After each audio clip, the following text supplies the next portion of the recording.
At 85, I stood in my son's kitchen while three brochures slid across the table like cards in a game I never agreed to play. Stonewell Pines Senior Living, Wing C, a room that faced a service drive and a dumpster enclosure, aquarium green carpet, a monthly rate that was more than I had spent on anything in any single year of my life. My son Dalton was talking. He had that voice on, the gentle one, the one he used when he wanted me to believe his idea was actually mine.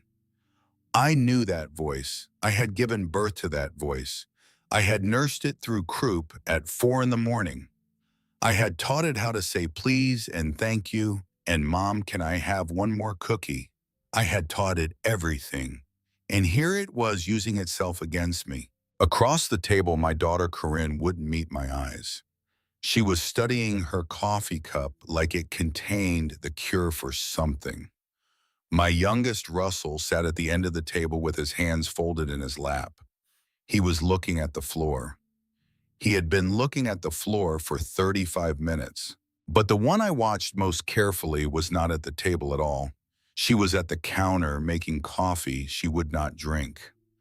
Sloan, my daughter-in-law, 55, blonde, an architect by training and a tactician by nature. She had not sat down once in the 40 minutes I had been there.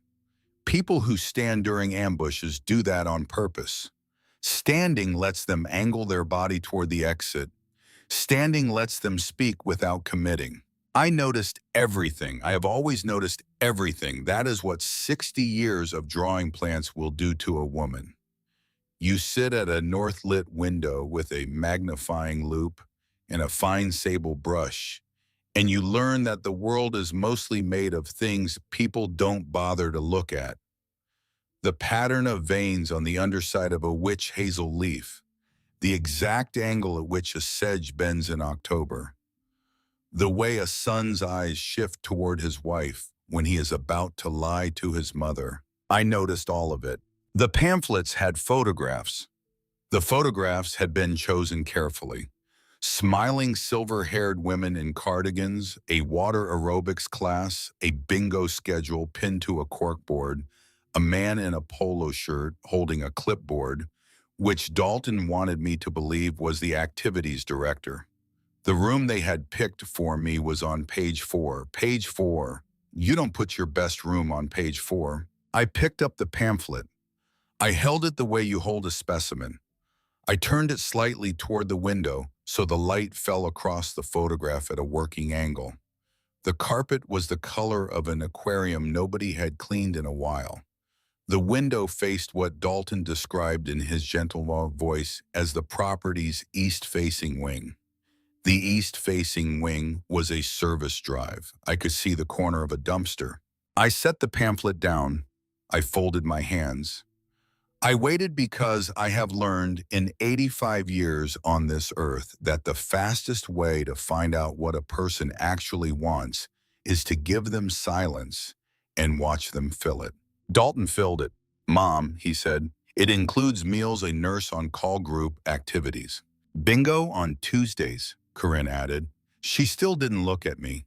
You wouldn't have to think about anything, Dalton said. That was when I looked at his wrist. A Rolex. Submariner two-tone, the kind men buy when they want to be seen owning it. Garrison wore a Timex for 41 years. Garrison made more money than Dalton has ever made, and the only watch I ever saw him wear cost $47 at a hardware store in Trenton in 1981. Men who are actually wealthy don't wear Rolexes to their mother's kitchen. Garrison taught me that. He used to say, Adelaide, look at what a man wears when he thinks nobody is watching. That tells you what he wants. Look at what a man wears when he knows everybody is watching. That tells you what he's hiding. Sloan spoke for the first time. Wing C has an excellent memory care package, Adelaide. She called me Adelaide, not Mom, not Addie. Adelaide, the name a probate attorney might use. I almost laughed. I almost said it out loud. Dalton's sweetheart thinking about things is what I do. But I didn't because I had already decided somewhere between the second pamphlet and the third that this was not a conversation. This was a closing. They had brought me here to sign. They wanted an answer by Friday. It was Saturday afternoon. I had 6 days. 6 days was more than enough. The drive home took 12 minutes. I did not turn on the radio. The October light came down through the maples on Roosevelt Avenue in long gold panels, the way light comes down in a cathedral, and I drove through it slowly with both hands on the wheel and the brochure folded once on the passenger seat. I was not crying, I was not angry, or I was angry, but the anger had a clean edge to it like a botanical pen with a fresh nib, and I was using it to cut. I was sorting. That is what I was doing. I was sorting through what I knew and what I suspected and what I had been pretending for almost 2 years not to see. Because here's the thing about being 85. People assume you cannot count. They assume your memory has gone soft. They assume the financial pages of the newspaper are too much for you. They assume you are no longer paying attention to the way your son glances at his wife when he thinks you are looking at the salt. I was looking at the salt. I was also looking at him. You don't have to draw the snake. You can draw the place where the grass bends. Garrison taught me something else in the second year of our marriage, the year we drove to Erie in the Bel Air. Wood doesn't lie. He said it casually, the way he said most things that turned out to matter. A piece of real white pine, no matter how many layers of paint somebody puts on, it still has its own grain. People are like that, he said. The grain shows. Dalton's grain was showing. Sloane's grain had been showing for 2 years. I pulled into the driveway. Carolyn Mears from 2 doors down was raking leaves in her front yard. She waved, I waved back. I sat in the truck for another minute with the engine off, just listening. The house was quiet. The house had been quiet for 9 years. I unlocked the side door. I put the brochure on the kitchen table. I put the kettle on, and then the phone rang. It was Dalton, 40 minutes after I had walked out of his kitchen. I let it ring 3 times. I picked up. "Mom," he said. "Yes, Dalton." "I just wanted to follow up. I spoke with Dr. Halloran. He agrees that a woman of your age living alone is not safe. He's prepared to write a letter if it would help you feel more comfortable about the move." I held the receiver a little tighter. Spencer Halloran has been my doctor for 9 years. He was Garrison's doctor before he was mine. He was Garrison's doctor when Garrison worked for the New Jersey Forest Service, when Spencer was a young internist who had just moved to Montclair from Ann Arbor and didn't know anyone. Garrison referred him patients. Garrison vouched for him at the country club Garrison didn't even belong to. Spencer Halloran does not write letters about Garrison's wife without calling Garrison's wife first.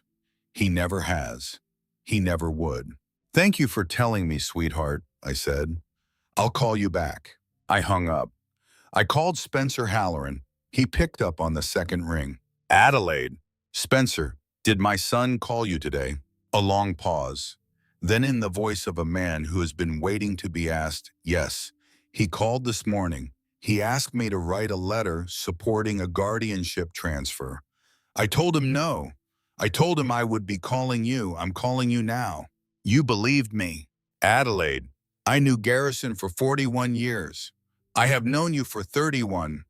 I have known your son since he was 12 and got stitches in his chin from falling off a skateboard.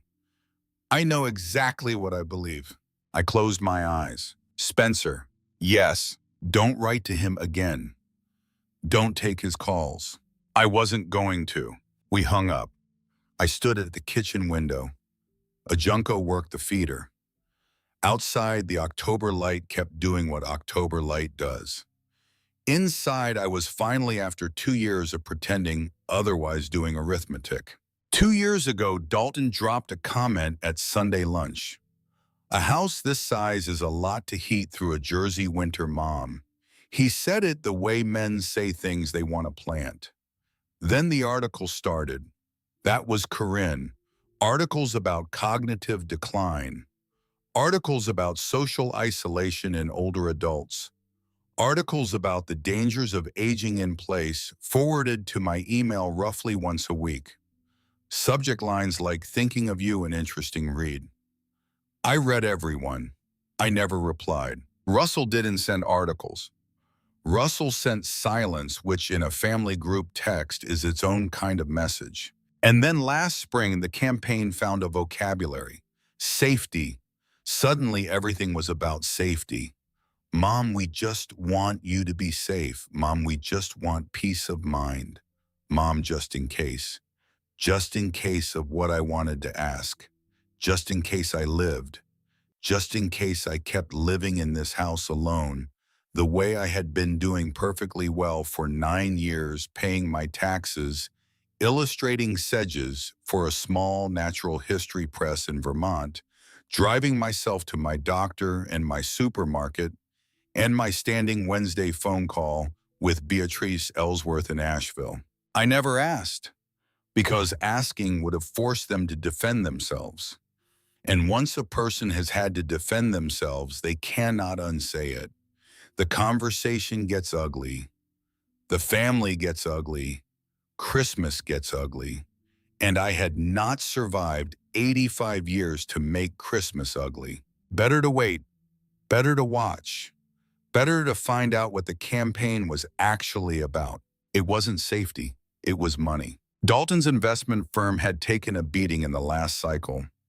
I knew because I read the financial pages.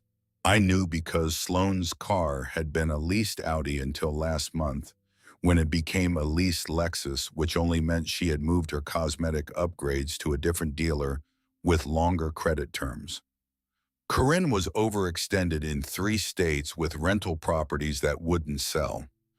The house on Hawthorne Glen Drive, the one Garrison and I had bought in 1984 when I was 48 years old, and had moved into in a U-Haul, mostly packed with botanical reference books, was in the current market worth more than $500,000. Sell the house, move the mother into Wing C with the dumpster view, split the difference. Nobody had said this to me out loud. They had been very careful not to say it out loud. The vocabulary had been scrubbed. But I have been a botanical illustrator for 60 years. I put down my tea. I walked through the dining room and the back hall to the small room where Garrison had kept his filing cabinet. The cabinet was olive green steel. 4 drawers, 1972. I had not opened the bottom drawer in 9 years because the bottom drawer had Garrison's handwriting on it. The hanging folders were labeled in a small, careful capitals. Auto, bank, cabin, contracts. The last time I had pulled anything out of that drawer, it had been the week after his funeral, and I had taken the will and the life insurance papers, and I had shut the rest of it because I could not look at his handwriting. I knelt down on the carpet. My knees complained. I ignored them. I pulled the drawer open. Cabin. The folder was thick. I sat down on the floor with the folder in my lap, and I opened it. The first thing I saw was a deed. April 14th, 1968, recorded with Gogebic County, Michigan. 60 acres of timber and bog land transferred from the estate of Tobias Holloway to his son Garrison Holloway for the sum of $1 and other considerations. The land had a name, Whisper Pine Hollow. I had forgotten that name. I had forgotten it the way you forget the name of a song you used to know. Behind the deed was a topographic map hand-marked in pencil. Garrison's pencil, 2 boundary lines, a creek, a small square that I knew somehow without being told was the cabin. Behind the map was a 1971 letter from a county forester noting the presence of a remnant white pine stand in the southwest quarter of significant age and ecological interest. Behind the letter was a black and white photograph, a small log cabin, a leaning stovepipe at the back, a rough porch, a man I did not recognize standing in front of it with one hand on a saw. I turned the photograph over. Garrison's handwriting in pencil. Grandfather Tobias, 1948. The house he built for nobody to use yet.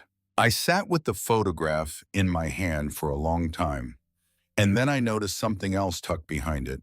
A folded piece of paper, white-lined, folded twice. I almost missed it. I almost left it in the folder and stood up and put the kettle on again and pretended this whole afternoon had not happened. But I didn't. I pulled the paper out. I unfolded it. It was a letter, Garrison's handwriting, dated the year before he died. Addie, I don't know when the right time to give you this is. I keep meaning to. I keep not. So I'm just going to put it here where you will find it when you find it. The land has been waiting. I should have taken you. I meant to take you. There were 100 summers when we could have gone and we didn't because the children needed us and then the work needed us. And then I told myself there was time. There wasn't time. Or there was, and I used it for other things, and now I am 76 years old and I can feel my heart in my chest at night the way you feel a clock you forgot to wind. If you are reading this, it means I ran out of summers. I am sorry, Addie. The cabin is small. The roof needs work. The stove draws crooked, but it draws. There is a stand of white pine on the south slope that my grandfather refused to cut in 1903 because he said some trees aren't for cutting. They are still there. They will know you. I have told them about you for a long time. Go if you want to. Don't if you don't. But it has been the waiting. One more thing. On the cabin in the toolbox by the back wall, there is an axe. It belonged to Grandfather Tobias. The blade is old, but I sharpened it the summer of 1983. In case you need it, the grain of a good axe is just like the grain of a good marriage. Both of them, if you keep them, will outlast you. There is also a man on the next parcel north, Wyatt Kerrigan. He has been keeping watch on the land since 1992. He has something for you that he has been holding for 27 years. Find him when you get there. All my love, G. I sat on the floor of the back room with my husband's letter in my hand. I did not cry. Not yet. I read the letter again. I read it a third time. Then I folded it back along its old creases and I held it against my chest with both hands, and I sat very still on the carpet of a house I had lived in for 41 years. Outside somewhere, a dog was barking. Inside in the kitchen, the tea was getting cold, and something opened in my chest, not grief. Grief I knew. Grief had its own address. This was something else. This was a door I had assumed was painted shut, and it was opening, and the air on the other side of it smelled like cold wood smoke and pine. I stood up. My knees complained again. I ignored them again. I took the letter and the deed and the map and the photograph, and I carried them all out to the kitchen table. I set them down next to the Stonewell Pines brochure. The brochure looked very small. The brochure looked like what it was, a pamphlet selling a room with a dumpster view to a woman who owned 60 acres of forest in Upper Michigan and had not remembered until 10 minutes ago that she did. I picked up the phone. I called Asheville. Beatrice Ellsworth answered on the third ring. Tell me they pulled out the brochures, she said. 3 of them. Of course they did. Dalton has a laptop now. Sweetheart, of course, Dalton has a laptop. The room faces a dumpster. What color is the carpet? Aquarium green. She laughed. The Beatrice laugh, the one I have been listening to since 1957, when we shared a room at Drew University, and she stayed up with me the night before my organic chemistry final, telling me I was going to be fine. I was going to be more than fine. I was going to be terrifying if I ever figured out how good I actually was. She is 85. I am 85. We have known each other 68 years. Addie, she said, what are you going to do? I told her. I told her about the deed about Tobias, about the white pine stand the county forester had described in 1970.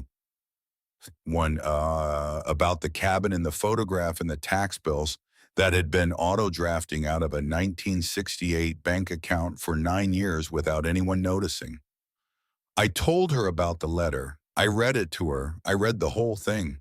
When I finished, there was a long silence on the line. Then Beatrice said, Garrison would lose his mind in a good way. I think so. Addie, listen to me. My husband, before he died, he went hunting with Garrison up north in '78. They sat in a deer blind for 6 hours and didn't see anything, and Garrison talked. He talked the way he never talked. He told Earl, my Earl, that if there ever came a day when you needed to leave, Earl was not to try to stop you. He said she will know what to do. She has always known. The world just hasn't gotten out of her way yet. I held the phone very still. Addie, Garrison knew.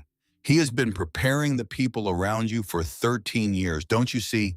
He didn't tell you about the cabin because he wanted you to come to it on your own. I thought about that for a long minute. How long do you have? She asked. They want an answer Friday. Then you have until Friday to make it look like an answer, she said. After that, you do whatever you actually want to do and you don't tell them until it is already true. I wrote that sentence down on a yellow legal pad. I underlined it twice. That night at 9:47, I heard a car door close in front of the house. Then footsteps on the porch. Then a soft, careful knock. Russell. He didn't call first. He just showed up in the dark on my front porch in the same blue Subaru he had been driving for 11 years. And when I opened the door, he was standing there with his hands in his coat pockets and his shoulders pulled up around his ears the way they used to when he was 9 and had broken something. Mom, come in, sweetheart. He came in. He took off his shoes. He sat at the kitchen table where the brochure had been, except the brochure was on the side now, and in front of him was Garrison's letter refolded along its creases and the deed in the photograph of his great-grandfather. He looked at the photograph for a long time. Dalton called me, he said. I imagine he did. He said you've lost it. And what did you say? Russell looked at his hands. His hands were Garrison's hands. They had been Garrison's hands since he was about 14. Long fingers of musician's hands. He taught music at a small college in eastern Pennsylvania. He was 54 years old, and his hands were still the hands of a who did not know what to do with them. He looked up at me. Mom, Dalton hired a lawyer. I'd assumed. It's Hollis Drexel. I went very still. Hollis Drexel, I said. Yes. Are you sure? Sloan confirmed it on a call I wasn't supposed to be on. I was at their house last weekend in the hallway outside Dalton's office. I heard her say the name twice. Hollis Drexel. I had not heard that name out loud in 30 years. Hollis Drexel was a regional supervisor at the New Jersey Forest Service in the early 90s. Garrison was his deputy. In 1994, Garrison discovered that Hollis had been falsifying inspection records on a timber tract in Sussex County, accepting payments from a logging contractor in exchange for clean reports. Garrison gathered the evidence. He brought it to the state director. Hollis was forced to resign. He lost his pension. His marriage came apart. He moved to Connecticut and went to law school in his 40s, and for 30 years he had been a litigator in Newark, specializing in elder law and probate. I had read his name once in a bar journal Garrison kept on the back of the toilet. Garrison had not commented. He had only said, "Some men don't get over getting caught. Hollis is one of them." And now 30 years later, Hollis Drexel was Dalton's lawyer. Sloan found him, Russell said. She told Dalton it was a coincidence, but it wasn't. She did research. She knew what happened in '94. She thought it was an asset. She thought it meant Hollis would push harder. I sat down across from my youngest son, and I looked at him for a long time. Russell. Yes. How long have you known about this? 3 weeks. Why didn't you tell me before? He couldn't answer for a moment. Then he said very quietly, because I was scared. Because Dalton said if I told you, he would tell my college that I had been having an affair with a graduate student, which I have not had, but he would say it, and he is good at saying things, Mom. And I would lose my job. And I told myself I would wait until I knew what they were really going to do, but it's been 3 weeks, and tonight you were supposed to sign. And I couldn't let you walk into Friday not knowing, so I drove up. He looked at me. Mom, I'm a coward. I'm so sorry. I got up. I walked around the table. I sat down in the chair next to him. I put one hand on the back of his neck the way Garrison used to put his hand on the back of my neck in the Bel Air outside area in 1959. Russell. He didn't look up. Russell, look at me. He looked up. You are not a coward. You were afraid. Those are not the same thing. You came tonight. You came on the night before the deadline, when it still mattered. That is the opposite of cowardice. He started to cry then quietly the way men cry when they have spent a lifetime being told not to. I held him for a long time. The kitchen clock ticked. The house was quiet. The house had been quiet for 9 years, but it was not quiet tonight. Before he left, just before midnight, he stood at the door with one hand on the frame. He said, "What are you going to do?" I said, "I'm going to do what your father told me to do 13 years ago, and which he was patient enough not to make me do until I was ready." Which is what? When? After he left, I sat at the kitchen table for a long time. Then I pulled the legal pad toward me and I started doing arithmetic. Stonewell Pines was going to cost me roughly the price of a new car every year. Property taxes on Whisper Pine Hollow paid by automatic draft from a bank account Garrison had set up in 1968, which I had assumed for 9 years was closed, came to a few hundred annually. I found the canceled checks behind the deed, 9 years of them drawn on a Bank of America account I now apparently still had. The Hawthorne Glen house rented furnished would bring in a steady monthly income. I knew this because Carolyn Mears, 2 doors over, had rented out her colonial after her divorce, and Carolyn was not shy about numbers. So a small homestead operation on already owned land with no mortgage, no facility fee, no service drive view would cost what? A fraction of Stonewell Pines. And it would produce something Stonewell Pines could not produce.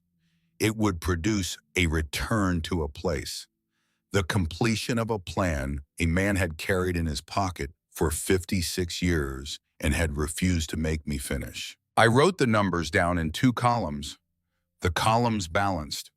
The columns more than balanced. Then I wrote one more line at the bottom of the page in capitals, and I underlined it 3 times. Garrison beat Hollis once. I will beat him again. I had 6 days. I used every one. Monday morning, I called a property management firm in West Orange that Carolyn had recommended. A woman named Margot Kessler answered, asked me 4 sharp questions, and had a leasing agent at my door by Tuesday afternoon.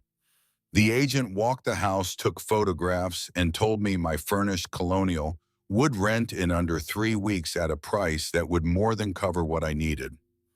I signed the management agreement on Wednesday morning. Tuesday, I called Spencer Halloran again. I told him I was going to spend the winter and possibly longer at a remote property in Upper Michigan. He did not ask why. He asked me what the nearest hospital was. He asked me what the elevation was. He asked me what the road conditions were like in March. He arranged a 3-month supply of every prescription and a telehealth schedule of every 6 weeks. 11 minutes, the whole conversation. That is what a good doctor sounds like. Wednesday, I drove to Montclair to meet a lawyer named Nora Whitfield. Her own small practice, no connection to Dalton's firm, no connection to anyone in our orbit. She was 52 years old, and she did not waste a sentence. I gave her the deed. I gave her Garrison's letter. I gave her Russell's account of Hollis Drexel. I told her exactly what I expected to happen and exactly when. Nora read everything. She set it down. She looked at me over a pair of reading glasses that had slid halfway down her nose. Adelaide. Yes, Hollis Drexel. The same Hollis Drexel who was forced out of the New Jersey Forest Service in 1994. Yes. She set down her pen. How well did your husband know him? Garrison was the man who got him fired.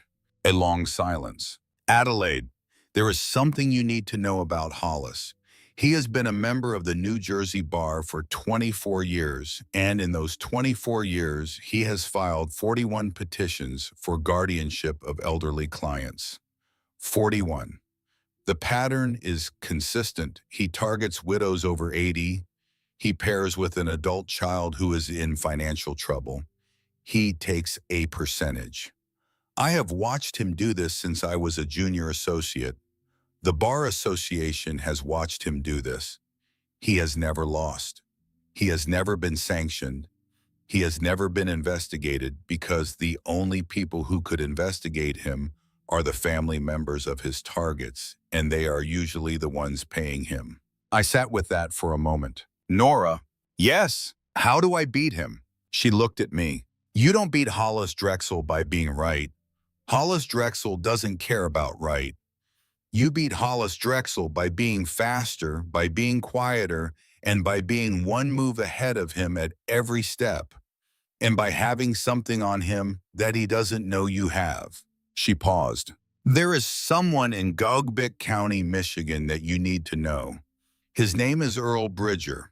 He was the county sheriff there for 22 years, retired in 2014. He and Garrison hunted together every fall from 1979 to 2011. I have already called him. He is expecting you. I stared at her. Garrison knew you. My father was Garrison's tax accountant for 35 years, Nora said. I have been preparing for this conversation since I was a child. I just didn't know it would be with you. I paid her in cash. I walked out into the October air. I drove home with both hands on the wheel and one thought repeating in my chest like a metronome. He prepared everyone. He prepared everyone, and he never told me. Thursday had the truck serviced. The mechanic at Marlton Auto Otis Renfro was 65 years old, and he had known Garrison for 47 years. Where are you going, Adelaide? Michigan. How far into Michigan? Far. He changed the oil. He rotated the tires. He checked the brakes. He replaced the serpentine belt. He did not charge me for the belt. Garrison hired me in '78. He said when I had a record and nobody else in this county would let me touch their car. I owe him. I don't take money from you for anything that has to do with this truck. Not now, not ever. I tried to argue. He waved me off. Adelaide, go. Take your time. The truck will get you there. I walked the house Wednesday afternoon with a roll of blue painter's tape and marked what was going to storage, what was staying for the renters, and what was coming north. What was coming north was small. Garrison's 11 field journals in a waxed canvas tote. My working sketchbooks from the last 40 years. The flat file with my unpublished plates. A box of watercolor pans, brushes, drafting, pens, pencils. The good cast iron from the kitchen. 2 sets of warm clothes. My grandmother's wool blanket. A copy of Petrie's Natural History of Trees of Eastern and Central North America, which Garrison had given me for my 40th birthday with an inscription I did not need to reread before packing. I had not told my children any of this. That was the part that mattered. I had not picked up the phone. I had not answered Crindy's articles. I had not engaged. The campaign had taught me over 2 years that engaging on their terms produced nothing useful. They were better organized than I was when I gave them ground to organize on. The only way to win was to refuse the ground. So I refused it. I worked quietly. I worked on my own clock. On Friday afternoon at 4:15, Dalton called. I let it ring twice. I picked up. Mom. Hello, Dalton. I just wanted to check in about Stonewell. I've thought about it. A small intake of breath, the breath of a man who has been expecting capitulation and is already calculating what comes next. And I'm not signing the paper, sweetheart. A longer silence. Mom, I've made other arrangements. The house is being rented through a management company starting November 1st. I'll be away for the winter, possibly longer. I've left the management company as your point of contact for anything administrative. Mom, what arrangements? What are you talking about? Take care of Marlon for me. Give him a hug. I love you. I hung up before he could organize a response. The phone rang again within 90 seconds. I let it go to voicemail. It rang 7 more times that afternoon. I did not answer any of them. But at 6:11 that evening, the phone rang one more time, and the number that came up was not Dalton's. It was a Newark area code I did not recognize. I let it ring. I let the voicemail catch it. Then I played the message on speaker. The voice was calm, educated, older. The voice of a man who had practiced being reasonable for decades. Mrs. Holloway, this is Hollis Drexel of Drexel and Mercer in Newark. I represent your son in a matter we hope will not require formal proceedings. I would appreciate the courtesy of a return call at your earliest convenience. There are aspects of your recent financial decisions and certain choices regarding your living arrangements that have raised concerns. I think we can resolve this privately and to everyone's satisfaction. My direct line is below. Thank you, Mrs. Holloway. The recording clicked off. I stood at the kitchen counter for a moment. I did not call him back. I picked up the yellow legal pad. I wrote on a fresh page in my own small italic 4 words. The game has started. Then I wrote one more sentence, the one I would carry with me, the one that would be true the whole way to Michigan and the whole way through what came next. Garrison sharpened the axe 22 years ago. I am the one who has to swing it. I sat down at the kitchen table. I pulled a piece of stationery toward me. I wrote a note on the back of an envelope. The note said this: Dalton, Corinne, Russell, gone north to finish something your father started. The roses need water on Tuesdays. Carolyn Mears from 2 doors down has the keys and the schedule. The rental income will route through Margot Kessler's office. Nora Whitfield in Montclair has copies of every document. I am well. I am safe. I am exactly where I need to be, even though I am not there yet. I love you all very much, which is why I am handling this myself, Mom. I started to fold the note. Then I stopped. I picked up the pen again. I added one final line in a different hand, slower, harder. Dalton, if you send Hollis Drexel after me, you should remember what happened to him in 1994. I still have the file. I folded the note. I put it on the kitchen table. I put the salt shaker on top of it. Then I went to bed. I slept the way I had not slept in 9 years. At 5:15 on Sunday morning, I loaded the last canvas tote into the truck. The street was empty. The sky was the color of old pewter. The maples on Roosevelt Avenue had gone from gold to bare in the last week, and the bare branches were doing what bare branches do in October before sunrise. They were waiting for light. I locked the side door of the house I had lived in for 41 years. I walked across the driveway.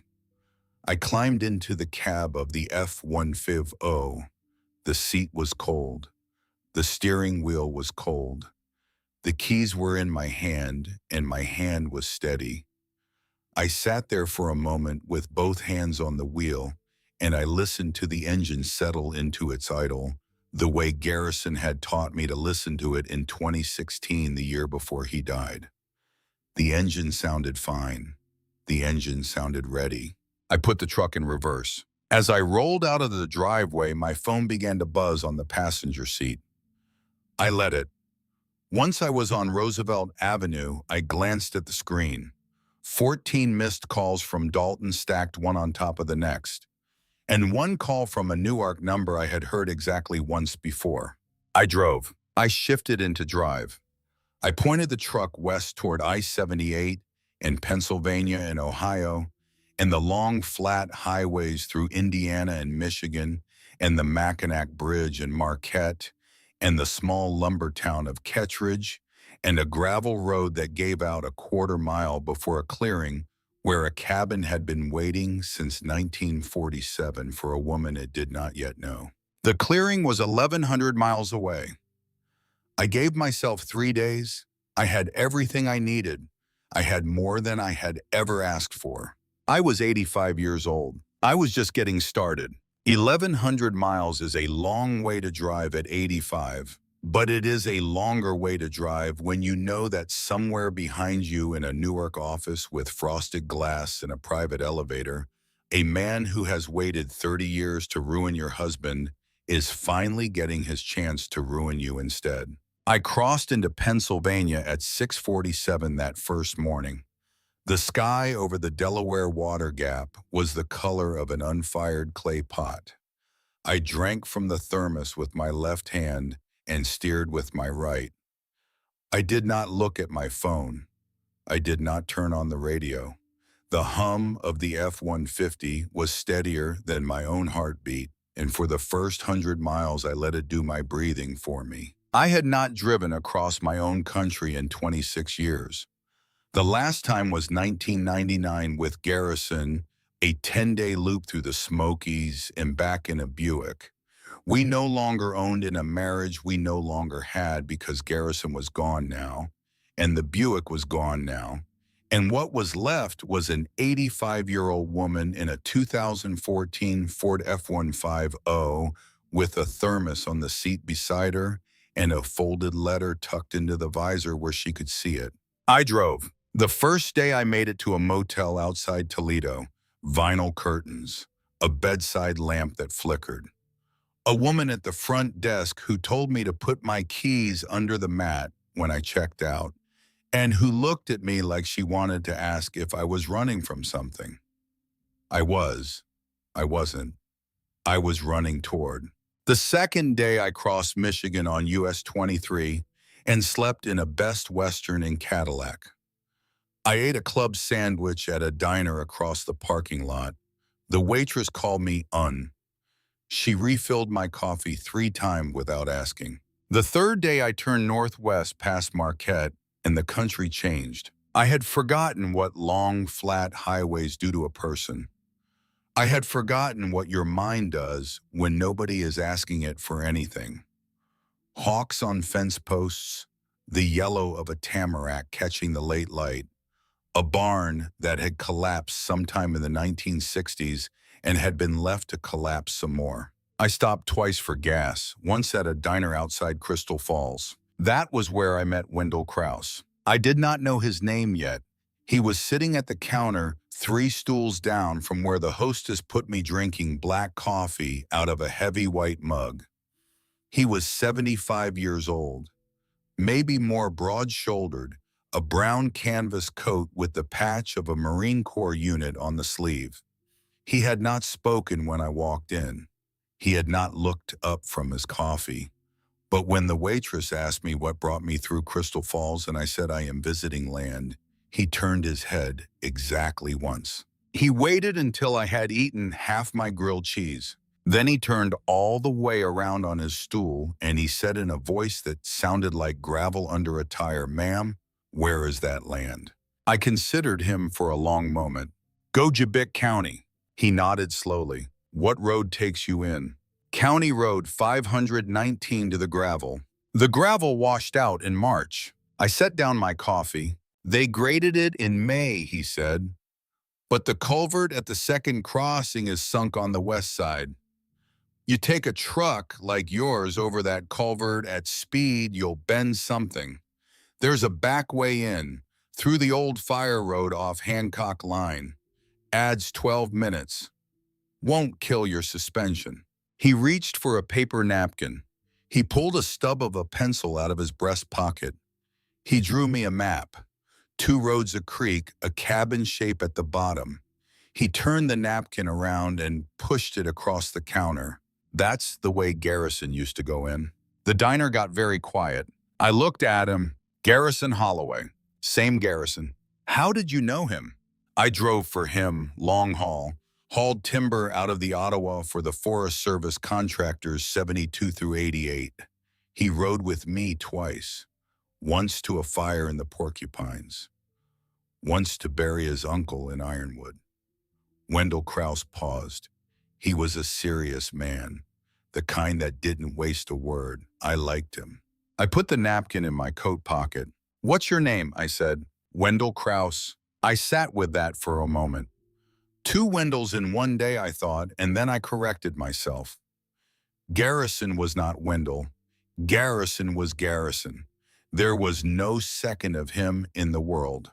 But there was apparently a network of men who had carried him in their pockets for the last 40 years, and one of them was sitting 3 stools down from me in a diner outside Crystal Falls. Wendell, I said, thank you. He nodded once. He turned back to his coffee. He did not speak again. When the waitress came to refill my cup, she said, honey, you've been doing what you're doing for a while now, haven't you? I smiled at her. Today is the first day. She refilled my cup anyway. I drove out of Crystal Falls on the route Wendell had drawn for me. The fire road was rougher than I expected, but the truck took it. The second culvert was exactly the way he had described. I would have bottomed out if I had gone the way the deed had told me to. I thought about that for a long time as I drove.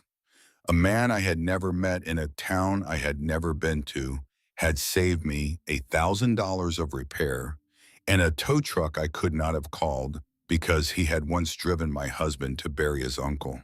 Garrison had prepared the road itself. Kettridge appeared on the third afternoon. The town was smaller than the satellite images had suggested.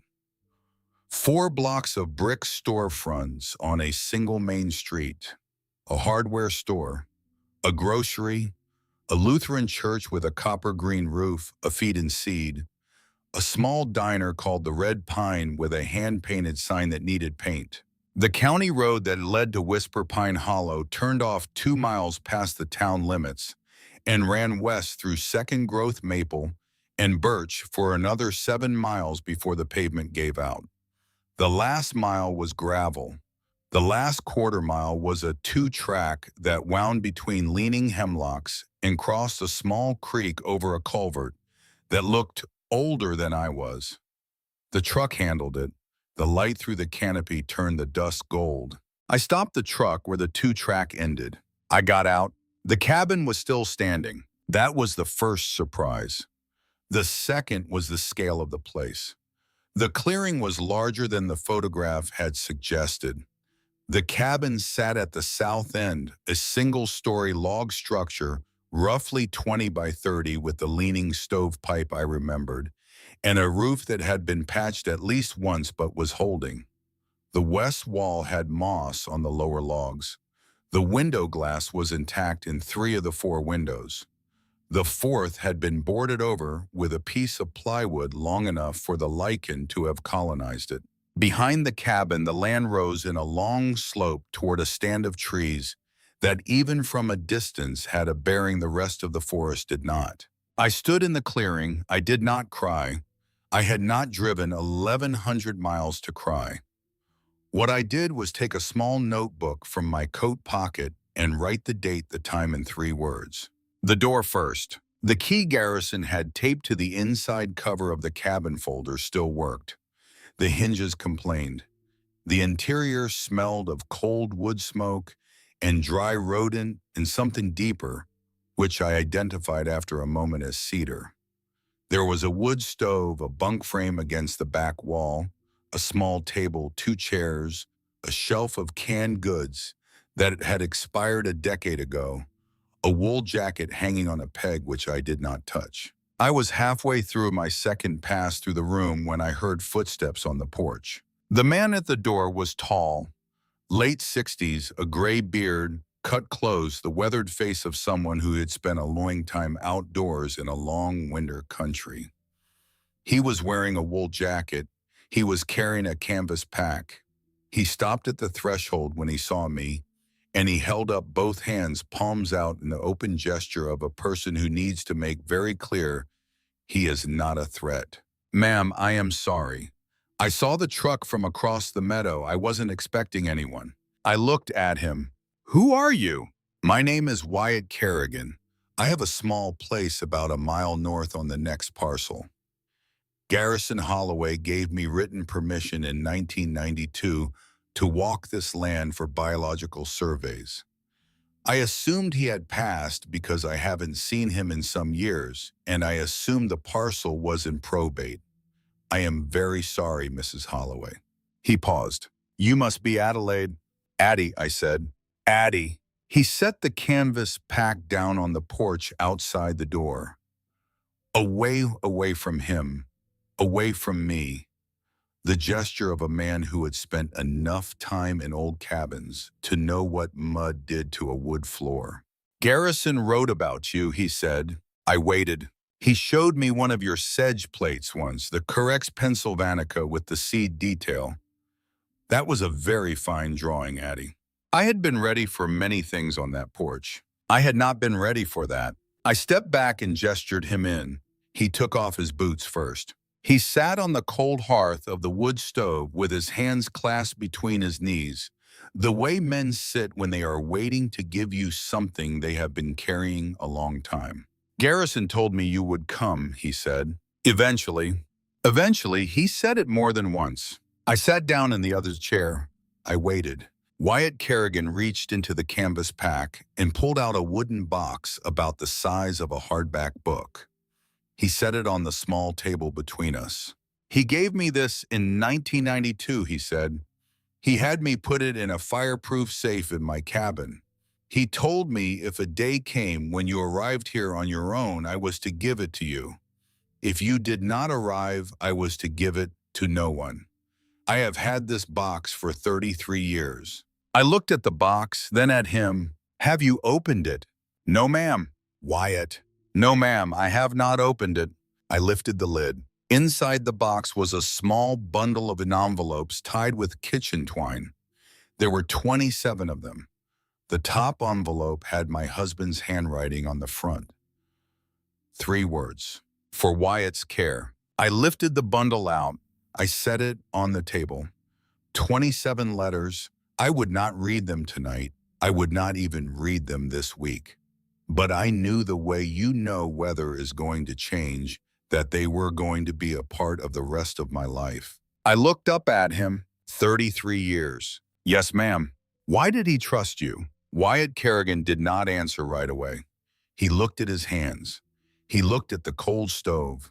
In 1992, my wife was dying, he said. Ovarian. We had no children. We did not have many friends here. Garrison drove up from New Jersey 3 times that fall. He drove 1,100 miles to sit with her for 2 days each time so I could sleep. He did not know us except by letter. He did it because he could. Wyatt paused. She died in February. He came to the burial. He drove back the next morning. I asked him once, years later, why he had done it. He said because someone is going to need to be here when Addie comes, and whoever that is should already know how to sit with a woman who is leaving. I did not say anything for a long moment. Then I said very quietly, Wyatt, tell me about the axe. He smiled small. You found the letter. Yes. Then come outside. He walked me around to the back wall of the cabin. There was a wooden toolbox there, dovetailed at the corners, the kind a working man builds for himself when he is 25 years old and intends to be buried with it. Wyatt lifted the lid. Inside the toolbox, wrapped in oiled canvas, was the axe. The head was iron hand forged with the maker's stamp, still legible. The handle was walnut dark with age and oil. The blade had been sharpened recently, not last week, but not 30 years ago either. Garrison came up in 1983, Wyatt said. Alone 2 weeks, he sharpened it then. I kept it sharp every spring after that. It was the only thing he ever asked of me besides the box. There was a small leather pouch tied to the handle with a strip of rawhide. I untied it. Inside the pouch was a slip of paper. Garrison's handwriting. This blade has cut 312 trees in its life. It has never cut a white pine. That is discipline. That is also love. Sharpen it again before you use it. G. I held the axe in both hands. It was heavier than I had expected. I am 85 years old and my hands are not what they were. But the balance was perfect, the way a real tool balances the way the world is supposed to feel when a man has built it for you on purpose. I put the axe back in the box. I closed the lid. That night I slept in the truck. The cabin was too cold. The stove had not been lit in years. The bunk had no mattress. I am 85 years old, and I am not a fool.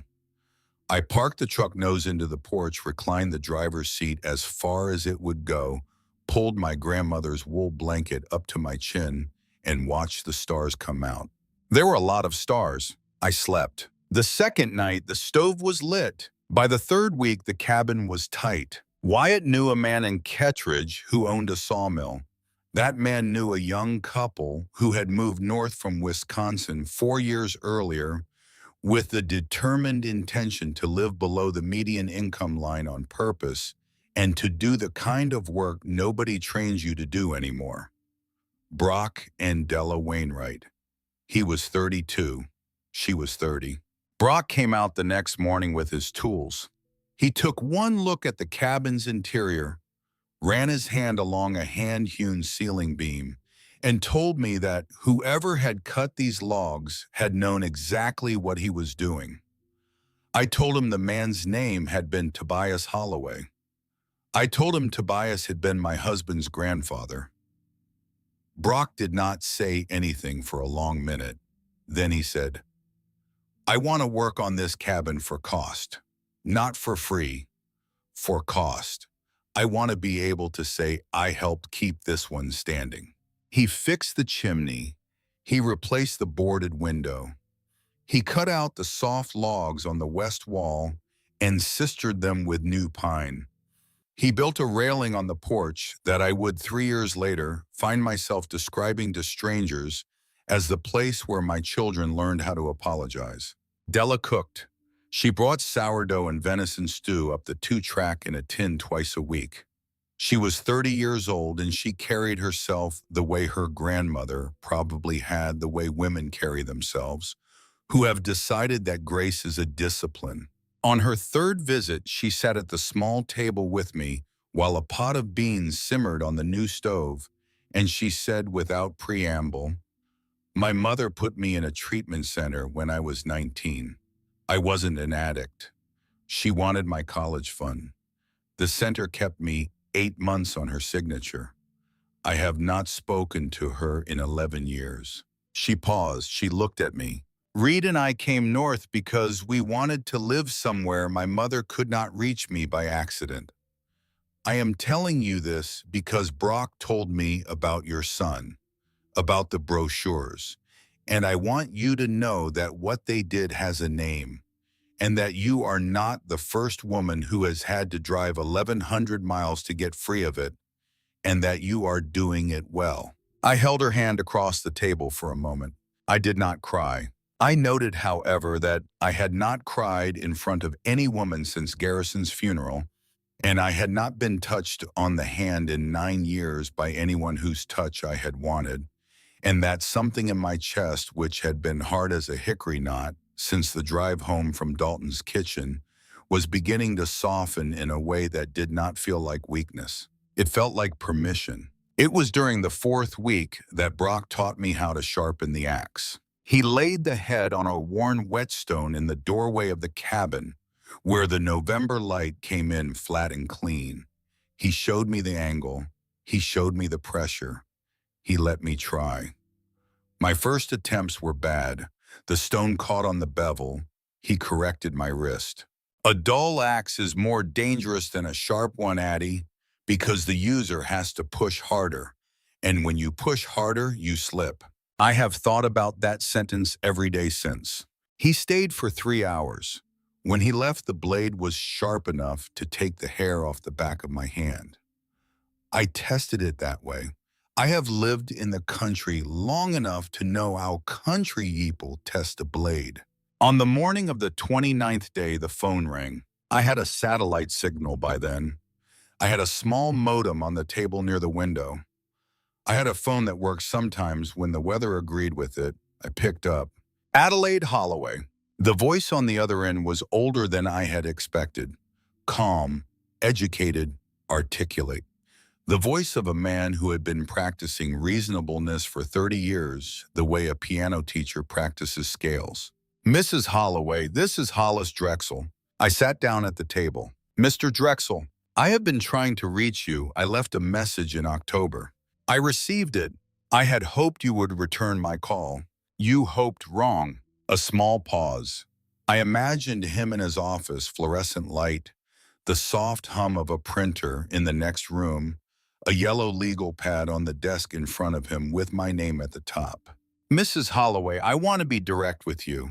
I have reviewed bank records that indicate $47,000 has been withdrawn from your joint accounts in the last 6 weeks. That is a substantial sum. It is also a sum that, in the absence of clear documentation, raises questions about whether you are currently in a state to manage your own affairs without assistance. That is a question I do not want to have to answer in a courtroom. I am calling in good faith to see if we can avoid that. I let the silence sit between us for a count of 7. Then I said, Mr. Drexel. Yes, Mrs. Holloway. I still have the file. The line went very, very still. You can hear a man stop breathing on a satellite call from 1,100 miles away if you are listening for it. I am not certain what file you are referring to, he said finally. The 1994 file, Mr. Drexel. The original. The one my husband compiled. With the receipts, with the names of the contractors, with the signatures of your supervisor in Lansing.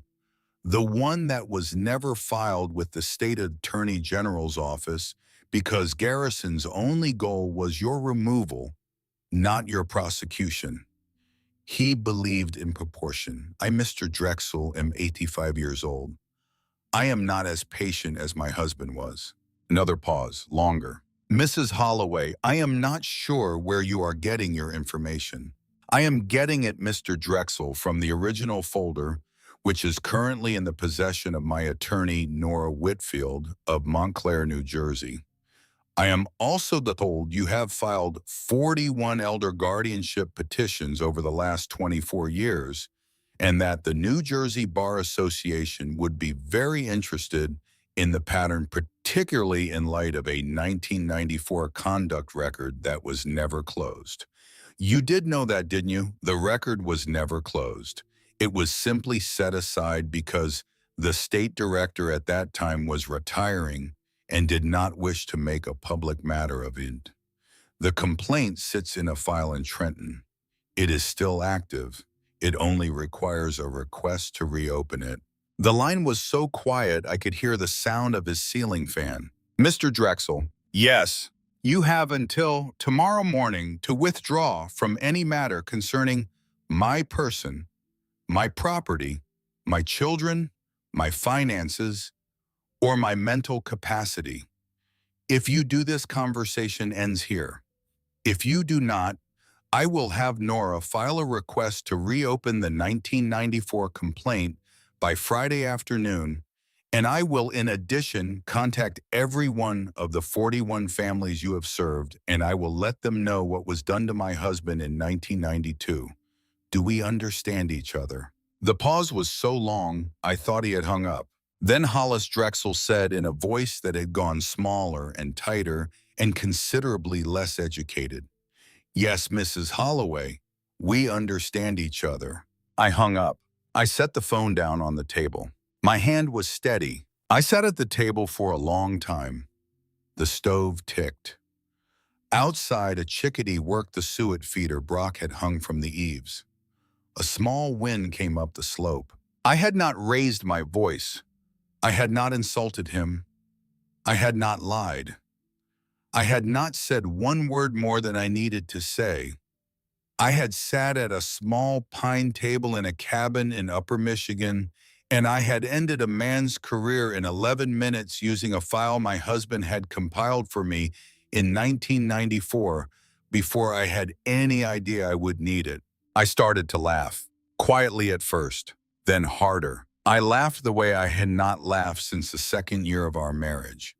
I laughed until my shoulders shook and my ribs hurt, and I had to take my glasses off and wipe my eyes on the sleeve of Garrison's old wool jacket, which I had finally taken down off the peg the second week, because I had not wanted it to go on hanging there like a flag at half-mast for a man who was not in fact gone. He was not gone.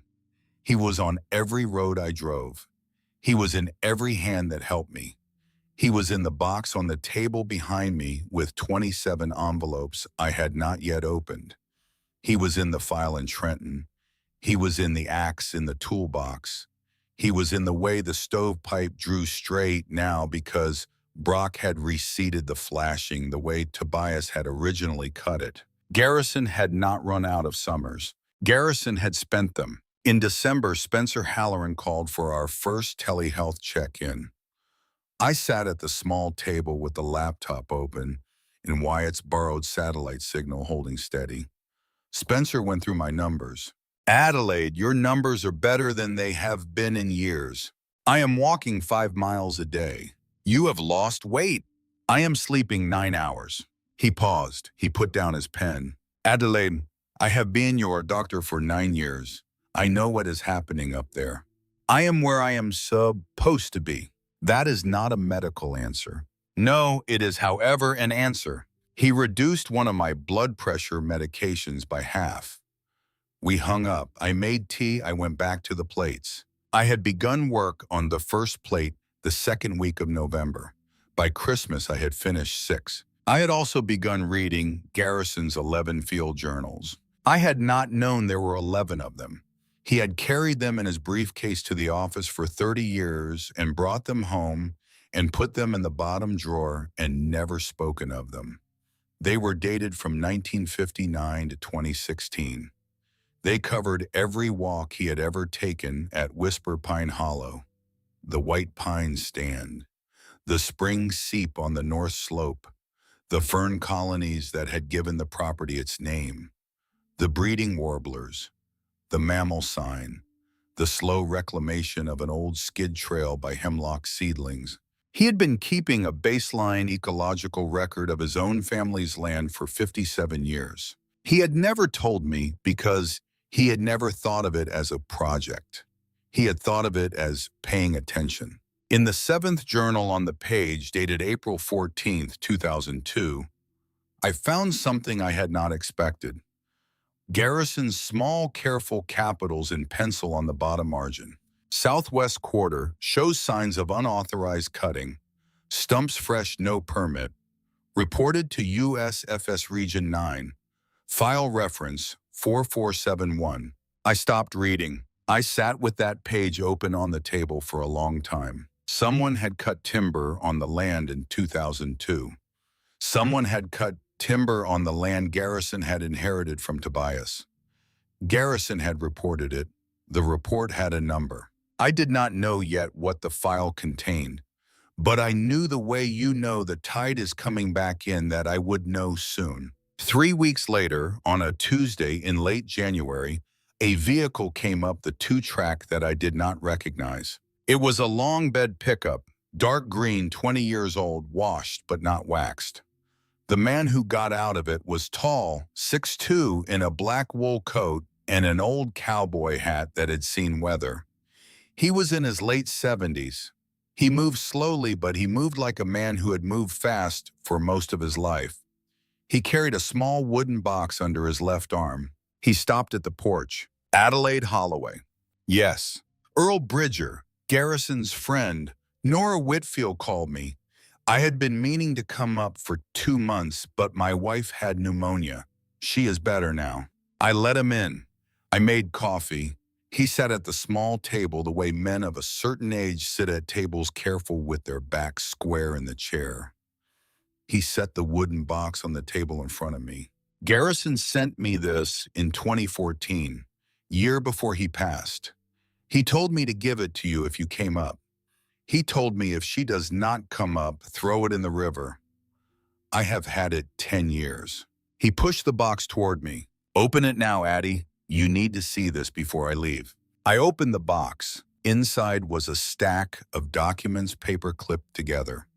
The top one was a Region 9 Forest Service Incident Report File Number 4471 dated April 19, 2002. The next was a signed statement from Garrison Holloway listing the GPS coordinates of 41 freshly cut stumps on the southwest quarter of Whisper Pine Hollow. The next was an inventory of the cut timber by species and approximate board feet prepared by a regional cruiser. The next document was the one that stopped me. It was a copy of the contractor's invoice. The contractor was a small operation out of Iron River, a man named Roy Patterson. The invoice was made out to a buyer. The buyer's name was Hollis Drexel. I stared at the page. In 2002, 8 years after Garrison had gotten Hollis Drexel removed from the New Jersey Forest Service, Hollis Drexel had personally bought stolen timber off the land Garrison had inherited from his grandfather. 41 stumps.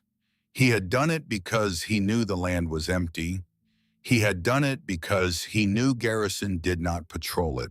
He had done it because he was a man who could not let go of a grudge, and he had used a stolen acre as a private satisfaction.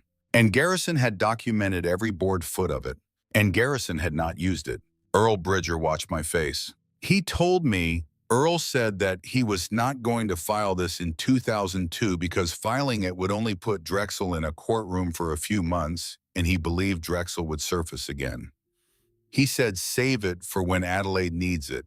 He said she is going to need it 20 years from now, and she is going to need to bring it down on him in one swing and not before. I could not speak. Earl reached across the table and put his large, dry hand over mine. Addie, this is your axe. I sat with that for a long time. I looked at the photograph of Tobias on the wall behind the wood stove. I looked at the 7 plates pinned to the bare board above the table. I looked at the 11 journals. I looked at the box of 27 envelopes Wyatt had given me, still untied, still unopened, still waiting. Garrison had not just left me a cabin. Garrison had left me an arsenal. That evening after Earl had gone, I sat at the small table by the window. The wood stove was making the sound it makes when the night is going to be cold. I opened my laptop. I composed an encrypted email to Nora Whitfield in Montclair. I attached scans of every page of file 4471. I wrote 3 sentences in the body of the email. Nora, this is your second weapon. He cut timber on my land in 2002 and bought it from the contractor under his own name. Decide how you want to use it. I clicked send. The signal held. The message went out. I closed the laptop. I sat at the table. I did not move for a long time. The cabin was very quiet. Outside, the moon was up over the white pine stand on the south slope. A quarter mile up that slope, 16 trees that Tobias Holloway had refused to cut in 1903 were standing exactly where they had been standing for 2 centuries, doing exactly what they had been doing for that entire time, which was nothing, which was holding, which was waiting. Nora Whitfield called me back at 5:47 the next morning. She did not say hello. She said, Adelaide, sit down. I was already sitting. I have spent the night with the file. I have shown it to 2 colleagues who do not know your name. They have read every page. Hollis Drexel does not just lose this case, Adelaide. Hollis Drexel loses his license. We have him on receipt of stolen timber, on conspiracy with an unlicensed contractor, on filing a federal tax return that omitted the income from the sale, and because 2 of the trees in that cut were over 100 years old on a Class C felony violation of the Lacey Act. He is finished. Do you understand? He is finished. I closed my eyes. How long? He will withdraw from your son's petition by Friday. He will surrender his license within 30 days. He has no choice. The Bar Association will take it from him before we even file. A pause. Adelaide, there is one more thing. What? Your son Dalton. He has paid Drexel and Mercer $212,000 in retainer over the last 14 months. I sat with the phone in my hand. My breathing slowed. He will not see that money again, Nora said. Drexel's firm is going to be dissolved by the end of the quarter. Dalton is unsecured. He is going to lose every dollar he has spent on this. I did not say anything. I was thinking about a boy of 11 years old on the back deck of a rental house in Cape May, learning to identify warblers by song. I was thinking about a young man at 32, holding his first child in the hospital, his face soft for the first time in a decade. I was thinking about him at 58, in his kitchen, sliding 3 brochures across a table. I was thinking that some of what my husband had given me was going to land on my son, and there would be no way to soften it, and that this was the price of having waited too long to be loved properly. That night, I wrote one email. I sent it to Russell. The subject line said, "I would like to tell you what I am doing." I attached the founding document for what I had begun to call the Whisper Pine Field Station.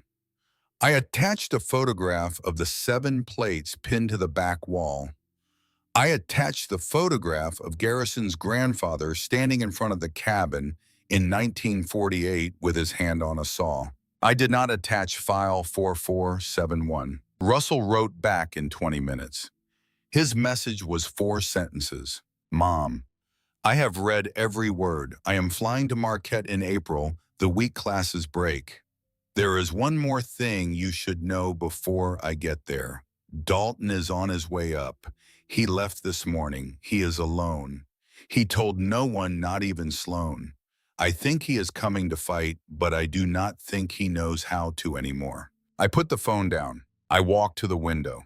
The April light was still long and low across the clearing, even though it was January, because the imagination is faster than the calendar. When you are 85 years old and you have just been told that your eldest son, who has lived his whole life in suits he could not afford, is driving alone across the country to look at his mother in a cabin she should not, by his arithmetic, even be in. I went to the toolbox by the back wall. I opened it. The axe was still there, still wrapped in oiled canvas, still sharp.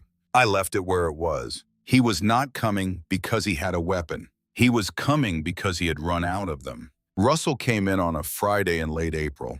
I drove down to Marquette myself, the same truck, the same thermos, the same long curve of US 41 dropping out of the highlands toward Lake Superior. The snow was gone.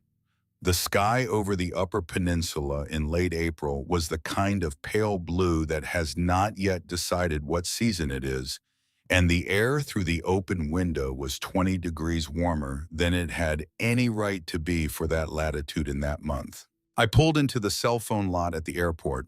I waited. He came out through the sliding doors with one canvas duffel slung over his shoulder. He saw the truck. He saw me behind the wheel. He stopped on the sidewalk just for a second.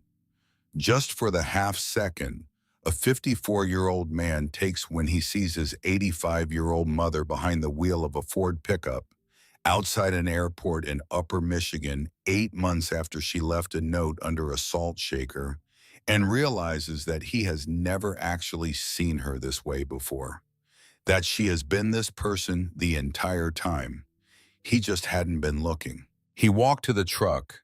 He opened the passenger door. He climbed in. He set the duffel between his feet. He looked at me. Mom. Hello, sweetheart. You drove yourself. I drove myself. He nodded slowly. Yeah, he said, okay. He looked out the windshield. He took a breath. He let it out. Let's go home. We did not speak for the first 40 miles. The road climbed out of Marquette and curved west along the high country, and Russell watched the trees the way Garrison used to watch them in Pieces and Species. He recognized the silver maples in the lowlands. He recognized the paper birch in the cuts. When we passed a roadside marker for the Ottawa National Forest, he reached up and touched the dash with the back of his fingers, almost without knowing he had done it. Dad would have loved this road, he said. He drove it every fall. He turned his head. Every fall. Every fall from 1979 to 2011. With Earl Bridger, they never killed anything.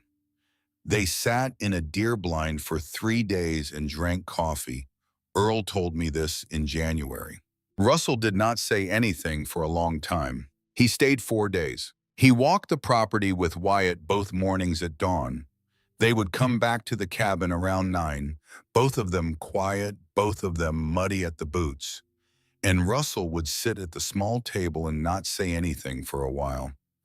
He read Garrison's 11 journals. He read all of them. He read them in order. He read them slowly. He sat at the table with the journals open, and his hands sometimes flat on a page, and his face for the first time in his 54 years, looking like the face of a man who had finally been given permission to know his father. I did not interrupt him. I made him soup. I made him bread. I let him be. On the third morning, Brock came out to clear a fallen birch from the North Trail. I introduced Russell. Brock did not shake his hand the way men shake hands in offices. He squared up and looked Russell in the eye for a beat longer than was comfortable, and then he said, "You play music." "I teach it." "What instrument?" "Strings, mostly. Cello is my own." Brock nodded once. "Della plays mandolin. Friday night, if the weather holds, you come down to our place for supper. We'll trade tunes." Russell looked at me. He looked back at Brock.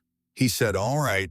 It was the most relaxed I had seen my youngest son in 20 years. On the second evening after dinner, sitting by the wood stove, Russell turned to me. "Mom." "Yes." "Did you know?" "What?" "When you left, did you know what you were going to build, or did the land tell you after?" I thought about it for a long time. I thought about the kitchen table in October. I thought about Beatrice's voice on the phone. I thought about the moment I had read Garrison's letter for the third time sitting on the carpet of the back room and felt a door open in my chest that I had assumed was painted shut. "It told me," I said. "I just made the room for it." He nodded. He did not speak for a while. Then he said very quietly, "Dalton." "I know. Russell told me he was coming." "He did?" "Mom, he has been calling Nora's office. He found out about the field station. He is angry and he is scared, and I think he is coming to try to stop you." I looked at the fire. "I know," I said. "Of course I know." A pause. "Let him come." The next afternoon, Russell asked me to walk him up to the white pine stand. I said yes. I had not been up there since the snow had gone. The trail Brock had widened in May ran along the edge of the spring seep and crossed one small bridge Wyatt had laid down over the creek, and then it climbed gently through second-growth maple and birch until the canopy changed. You know the canopy has changed because the light changes. The light gets older, the smell gets older, the understory thins, and then you are standing under them. 16 white pines older than this country, trunks 4 feet across at the base, crowns 90 feet up.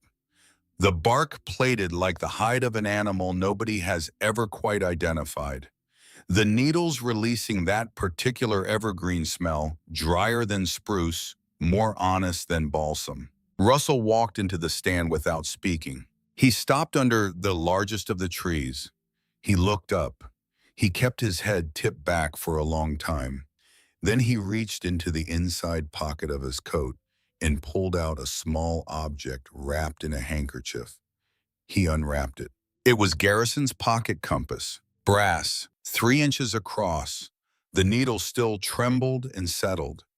He had carried it for 60 years. "Mom," Russell said, "he gave me this when I was 19. The day I left for music school." He said, "Russell, you are going to spend your life looking at notes on a page, but you will still need to know where north is." He said it like a joke, but he meant it. Russell turned the compass in his hand. I have carried it in a drawer for 35 years. I did not bring it on the plane on purpose.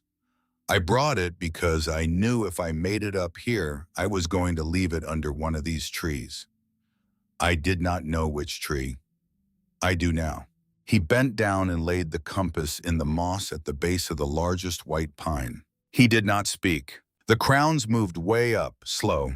The kind of slow that says, I have been here a long time and I will be here longer still. I stood beside my son. I did not put my hand on him. I did not need to. We stood there for a long time. When we walked down, neither of us said anything until the cabin came back into view, and then Russell said very quietly, Mom, when Dalton comes, don't soften it for him, please. I won't. He has done things he should be looked at for. I know. He won't apologize, not really. He doesn't know how. He doesn't have to, I said. I just need him to understand. Russell nodded. Good. Dalton came in June. He flew into Marquette and rented a Jeep at the airport and drove the 4 hours to Kettridge with the GPS guiding him to within a mile of the property before the satellite signal gave up, and the last gravel road took him the rest of the way on instinct. He arrived at the clearing at 4 in the afternoon on a Wednesday in mid-June. I had turned 86 the week before. Della had brought a chocolate cake in a tin. We had eaten it at the kitchen table. Hazel Tremaine had been there. Earl had been there.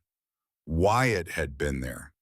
There had been 5 of us and 1 cake and 1 candle and a phone propped up on the table with Beatrice singing along from Asheville off-key the way she had been singing off-key to me since 1957.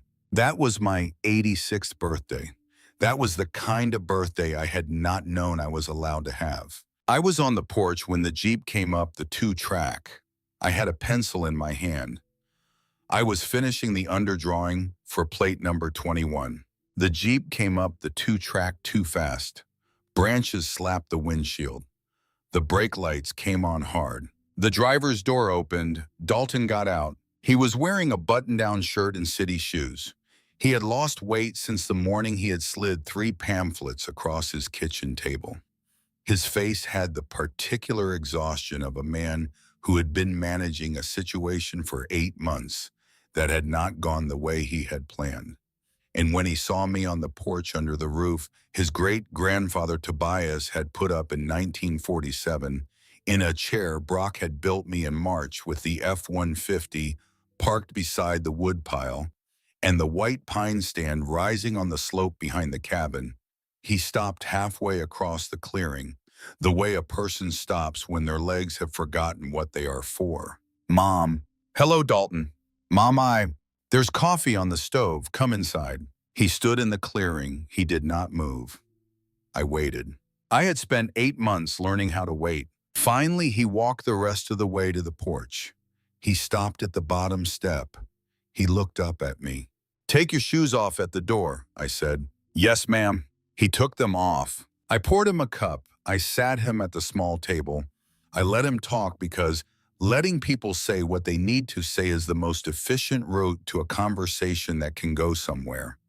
And I had used the 8 months at Whisper Pine Hollow to remember how patient I actually was. He said the things I had expected, that he had been worried, that the situation was not what I thought it was, that Stonewell Pines had been a real plan made out of real care, that I had embarrassed the family by leaving the way I had, that the field station was a fantasy a woman of my age could not sustain, that the rental income from the house was being mishandled, that the deed on the land was almost certainly contestable. I let him finish. When he was done, he was breathing harder than when he had started. The cabin was very quiet. Somewhere in the hemlocks, a black-throated green warbler was singing. I did not say anything for a long moment. Then I reached down to the floor and I picked up a leather portfolio I had set there before he arrived. I put it on the table, I opened it, I took out one single document, just one. I set it in front of him. It was a copy of File 4471. Read it. He looked at me. What is this? It is the work product your attorney left behind when he resigned from the New Jersey bar last month. Read it. He read. I watched his face go through the stages I had been expecting. Curiosity, confusion, recognition, something close to nausea. The invoice, the contractor's name, the buyer's name. He read it twice. He set it down. Mom, yes, I didn't know. I know. I swear to you, I did not know. I know Dalton. That is the problem. You did not know any of it. You hired a man you had never met because your wife thought the name had a certain ring to it. You spent $212,000 of money you did not have on a man whose career your own father ended 30 years ago. You did not bother to ask why he agreed to take your case. You did not bother to ask what he wanted out of it. You did not bother to do the one thing your father spent 50 years trying to teach you to do, which is look at what a man wants when he thinks nobody is watching. He did not answer. Dalton, yes, you are not a bad man. You are an inattentive one. There is a difference, but the difference does not save you from what attention would have saved you from. And that, sweetheart, is the part you are going to have to sit with for a long time. He put his face in his hands. He did not cry yet. He just sat there, his hands over his face, and his shoulders did the small, involuntary thing that shoulders do when a 58-year-old man finally hears something he has been refusing to hear for 30 years. After a long while, he lowered his hands and he said, Sloan left. I know. She took Marlon to her mother's in Greenwich. She filed last month. She is asking for primary custody. What did you say to that? I said yes. The cabin was very quiet again. I watched my son. Why, I said, because she was right to leave. He looked at me. Mom, she found him. She did the research. She gave me his name. I am the one who hired him. But she handed him to me and I took him and I did not ask one question. I did not ask one question. Mom, the whole time. Because she said it was a good idea and I have always done what Sloan said was a good idea because if I didn't, she would look at me the way my father used to look at me and I could not survive both of them looking at me that way. He stopped. He took a breath. I have been afraid of my father since I was 12. I waited. He never said anything mean to me. He never told me I was a disappointment. He looked at me sometimes the way he looked at the financial pages, like he was reading something he was going to have to make a decision about. And I have spent 30 years trying to outrun that look by accumulating things he would not have approved of so that I could tell myself I had at least chosen something on purpose. He paused. And it just got louder, Mom, the look, every year, even after he died. I let the silence sit. I let it sit longer than was comfortable. Then I said, Dalton, look at me. He looked up. Your father was disappointed in you. He flinched. I let him flinch. That is the truth. I will not lie to you about it. He was. He did not understand the choices you were making. He thought the watches were silly. He thought Sloan was unkind. He thought your firm was a house of cards. He said so to me many times. He did not say so to you because he believed that a man should be allowed to make his own mistakes and that when the time came to look at them, the man would look at them on his own. I paused, but he waited. Your father also sharpened that axe for me in 1983, knowing I would need it. He told Wyatt to keep that wooden box for me, knowing I would come for it. He told Earl Bridger to save file 4471 for me, knowing I would need a weapon.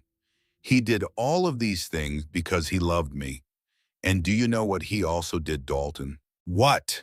He also told Spencer Halloran in 2007, when you were going through your first divorce and you moved back into the upstairs bedroom and ate cereal in your pajamas at 4 in the afternoon. He told Spencer, if this boy ever calls you in trouble, you take the call. Even if it is the middle of the night. even if I am gone. He told Spencer that. In 2007, Spencer told me on the phone last October. Dalton was looking at me. Mom, he loved you, Dalton. He just loved you the way men of his generation loved their sons, which was by preparing the road and not by telling them they had prepared the road. You spent 30 years thinking you had to outrun him. You did not have to outrun him. You only had to walk in his direction. He had cleared the way. He had been clearing it your whole life. Dalton put his face back in his hands. This time he cried, quietly. The way men cry when something they have been holding for 30 years finally comes loose in their chest. I did not get up. I did not go to him. He needed to cry in his own posture. I sat across the table from my son with my hands folded, and I watched him. After a long time, he straightened. Mom? Yes. Can I see the white pines? Yes. I walked him up the slope. He stood under the largest of the trees. He put his hand on the trunk. He did not speak for a long time. Then he said, he left them on purpose. Yes, great-grandfather in 1903. He could have cut them. He could have. That's what they were doing in 1903 up here. They were cutting everything. They were. And he didn't. And he didn't. Dalton kept his hand on the trunk. He said very quietly, why? I looked at my son. I looked at the man Dalton had become, 58 years old. The lines around his eyes, the weight he had lost. The city shoes ruined now from the trail. His hand on the trunk of a tree his great-grandfather had spared. I said because he knew that some trees are not for cutting. Dalton did not answer. I went to the toolbox by the back wall. I came back with the axe. I held it out to him. He looked at it. Take it, I said. He took it.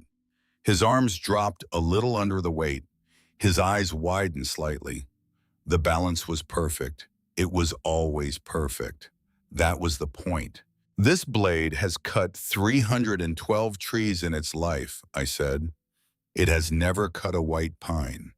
That is discipline. That is also love. Your father wrote that in 1983 on a slip of paper he left in a leather pouch tied to the handle. He sharpened it that summer. He sharpened it for me. He said I would know when to swing it.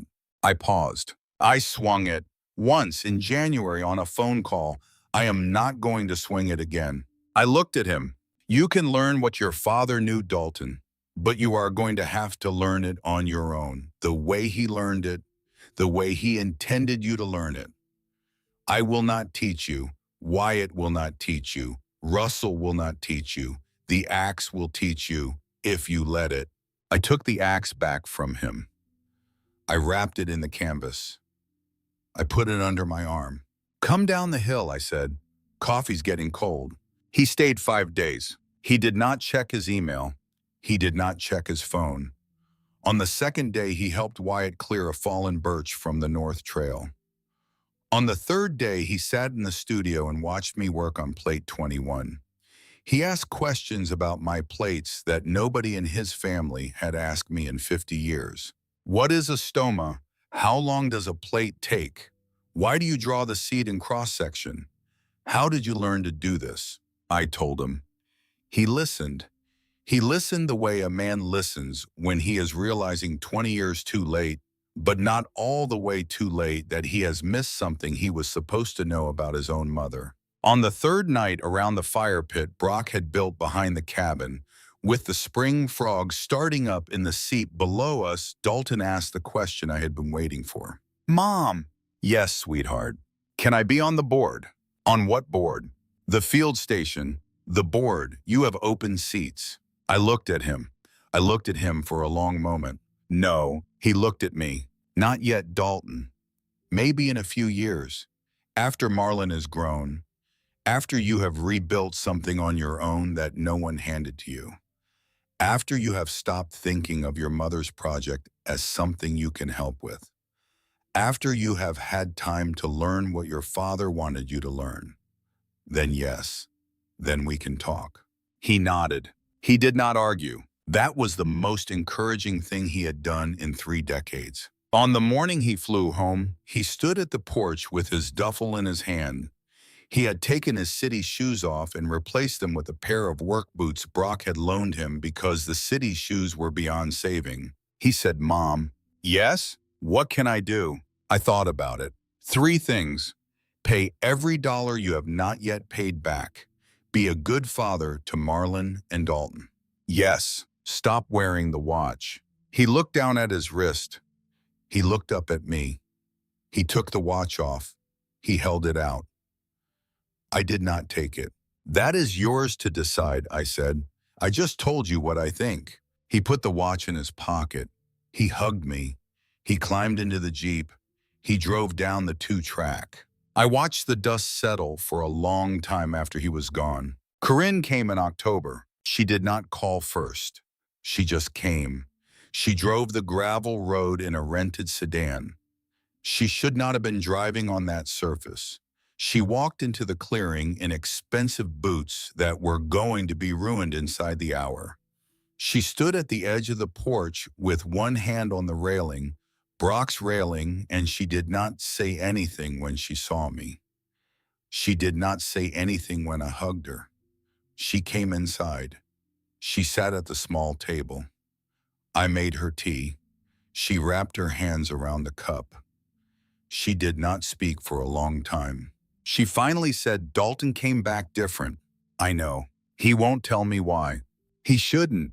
She looked at her hands. "Mom, I don't know how to be here in the cabin, here in your life, the way you are now." I waited. "You scare me," she said.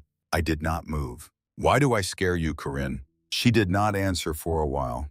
Then she said, "Because I look at you and you are 86 and you are living. You are running an institution.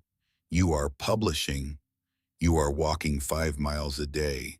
You have friends, new friends. You moved at 80 feet. You moved. You did the thing nobody is supposed to be able to do at your age." She stopped. Her hands were shaking. "And I am 56 and I cannot get out of bed some mornings, and I have a husband I don't talk to and 3 properties I don't want and a daughter who doesn't call, and I—" She stopped. She said very quietly, "Mom, I think I tried to put you in that home because I am terrified of becoming you."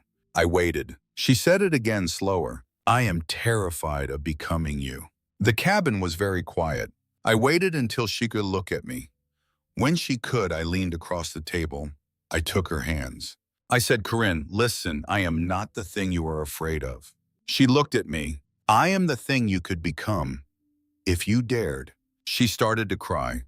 Properly cry the way women cry when something they have been holding for 30 years finally comes loose in their chest.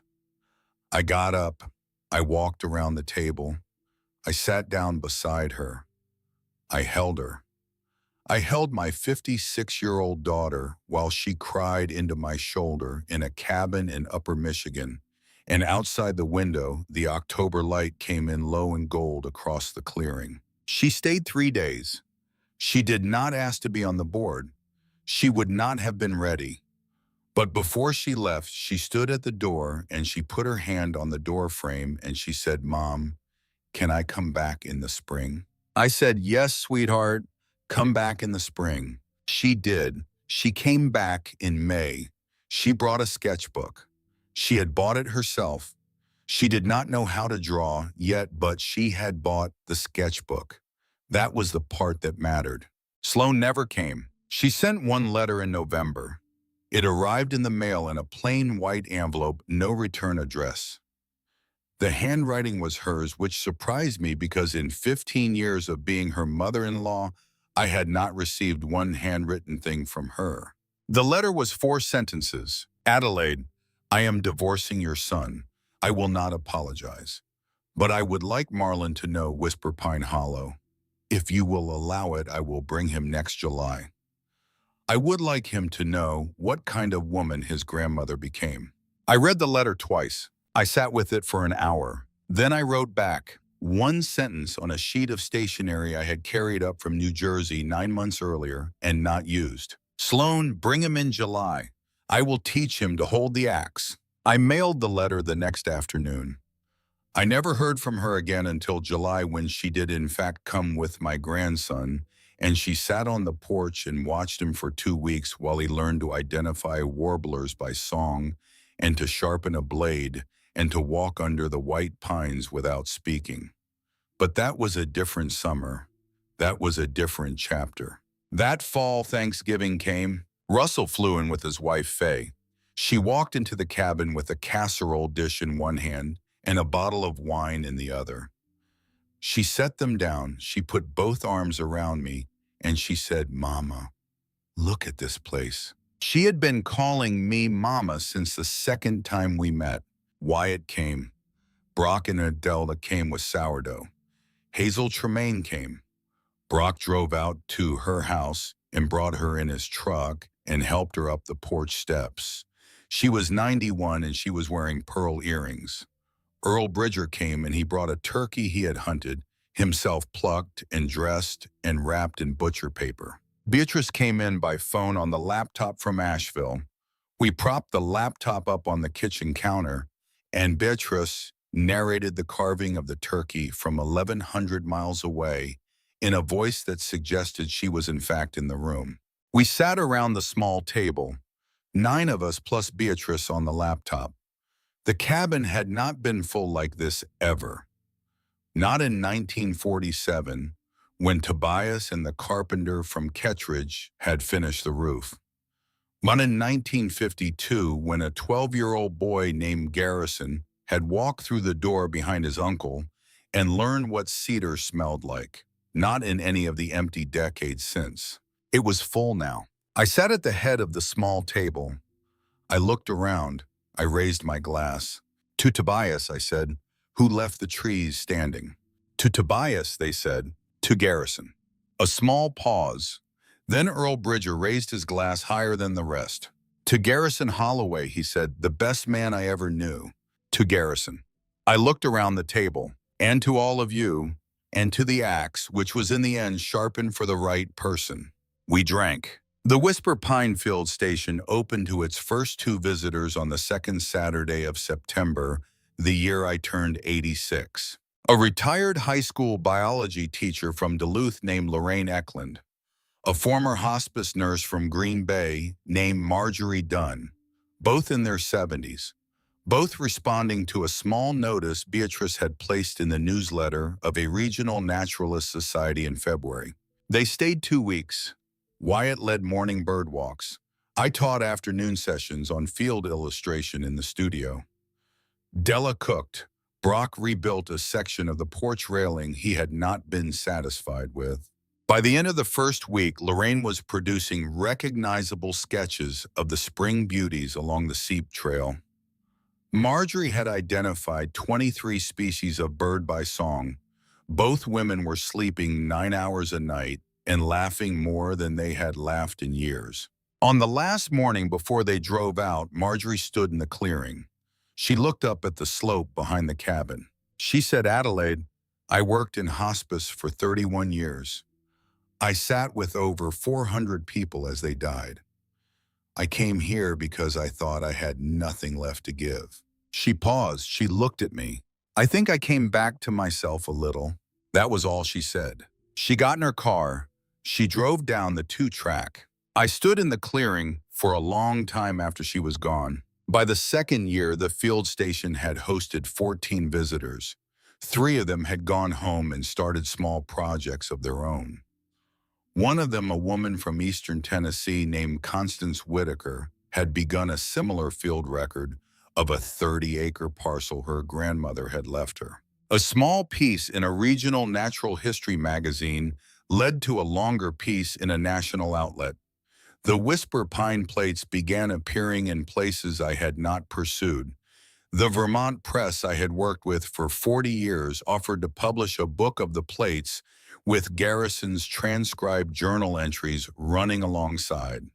I accepted on the condition that the proceeds went to the field station. The book was scheduled to fall. We signed in February. In the front of the book, on a page by itself, we printed the photograph Hazel Tremaine had given me on a Saturday in April 3 years before. A boy of 12 standing under a stand of white pine in 1952 looking up. A homemade haircut, a stick in one hand. The caption read, Garrison Holloway, 1939 to 2015.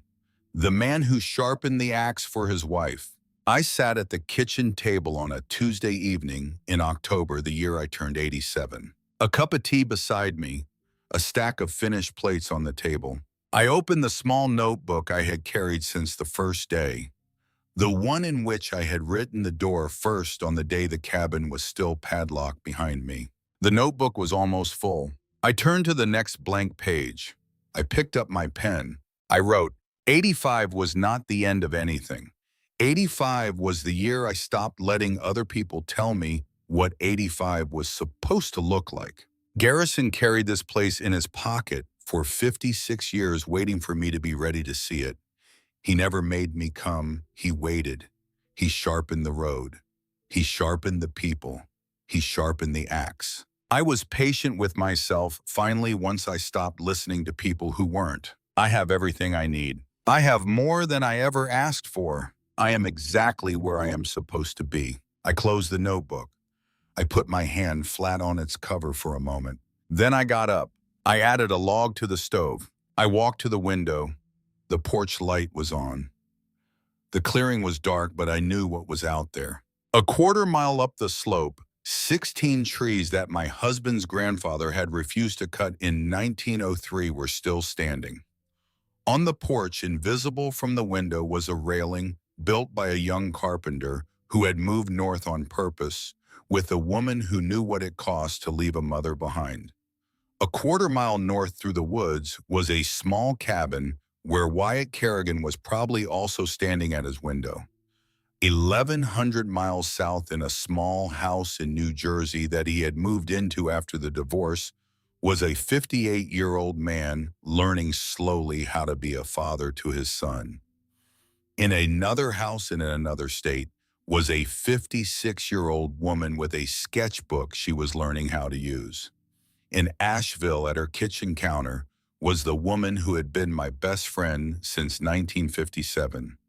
In eastern Pennsylvania, in a music studio at a small college, was a 54-year-old man with his father's hands and a wife who called me Mama.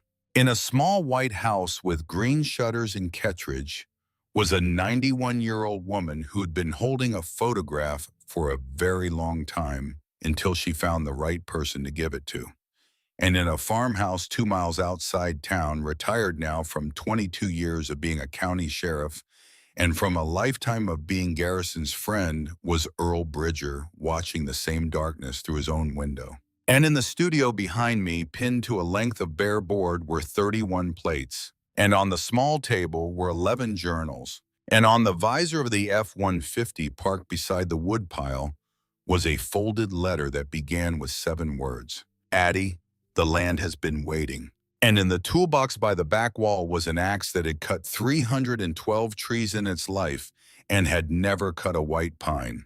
And in my hand, when I reached up to take it down from the shelf above the stove, was a small wooden box with 27 envelopes inside it, tied with kitchen twine that I had been opening one at a time every Sunday morning since the first thaw. There were 9 left. I held the box. I held it in both hands, the way you hold something that has been waiting for you across a great distance. I am 87 years old. The body knows what comes next. I am not afraid. I have done the work. I have made the rooms. I have written the names. The white pines will outlive me. The plates will outlive me. The field station, if I am very lucky, and I have been very lucky, will outlive me. My grandson will inherit the axe in July when his mother brings him north for the summer. He will be 12 years old. He will be the same age Garrison was when he first walked under those trees and told a young woman in Kettridge that someday he was going to marry a woman who drew plants. The women who come up the 2-track every September with their notebooks and their nervousness and the quiet hope that maybe their lives are not yet finished.